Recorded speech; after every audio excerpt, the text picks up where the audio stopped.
अपने हाथ से हमारा रोल ये बनता है कि हम इन चीज़ों पे शोर मचाएं, क्योंकि ये तो हमें पता है कि भाई मसला ये है कि हमारे किशोर हमने इनको पकड़ के रखा है और वो बेचारे वाले उनके ये कश्मीर ये सब तो ये हमें पता है, लेकिन इसकी जड़ क्या है। और जो उन्होंने बहुत ही इंटरेस्टिंग बात इसमें लिखी है कि जब वो भूटान के नेपाल के वो पकड़े जाते हैं तो वो एक हफ्ते में उसमें छुप जाते हैं, लेकिन पाकिस्तान के 8-10 साल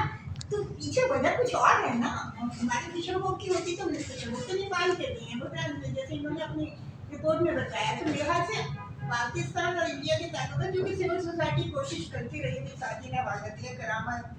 भट्ट साहब और ये लोग कब से कोशिश कर रहे हैं। तो बुनियादी बात ये कि पाकिस्तान और इंडिया के ताल्लुकात सही कराए जाएं कि जो दुश्मनियां हैं और जिसमें पीछे के हमारे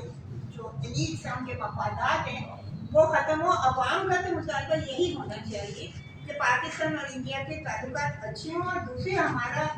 पहले अगर आपको लगता है मंदिशी चेतावनी होती है